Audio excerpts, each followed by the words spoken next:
Анан элдерге жакшы шариатта көрсөтүлгөн сооптук иштерди үйрөтүш керек. Көп адамдар билбестиктен же болбосо ээрчимеликтен бирөөнү ээрчип же болбосо намыс кылып эле элди туурап элдер ушундай кылып атат деп бирин туурап эле ушундай нерселерди кыла беришет.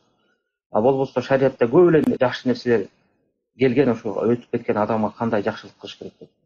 Мына ошолордун бири пайгамбар саллаллаху алейхи вассалам айткандай, адам өлгөндөн кийин баардык амалы токтойт, 3 гана амал калат деп айткан да. Мына ошонун бири артында калган жакшы баласы дуба кылса деп.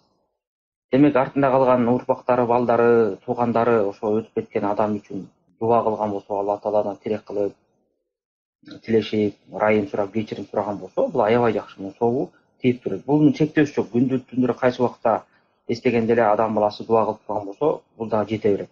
Жана ошондой эле колдорунан келсе, пайгамбарыбыз айтканда, ошол жанагы хадистин уланысында экинчи жакшылык бул калтырып кеткен садака жария дейт.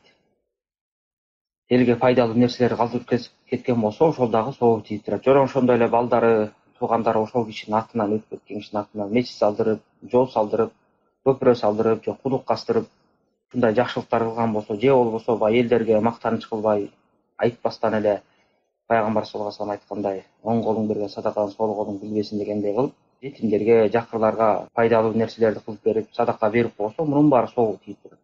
Жана ошондой эле өтүп кеткен адамдын жакын туугандары менен, достору менен жакшы мамиледе болуп, ошолорго белектерди берип, ошолорго жакын болсо, мунун дагы сообу тийип турат. Эгерде колунан келген болсо, артында калган балдары, туугандары ажылыкка, умурага барып келген болсо, мунун да сообу жетип турат.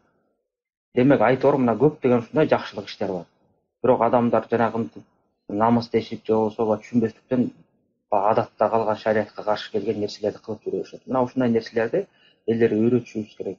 Ата энеге, жакын тууганга жакшылык кылуу баардык убакта ачык. 1 сом болсо дагы садака кылып ошого сооп тийсин деп элге жар салбай эле садака кылып койгон болсо, анан элдерге мисалы татыктуу адамдарга, муктаждарга ошо тамак береби же тамак таратып береби, ушинтип берип койсо, бул дагы сооп да.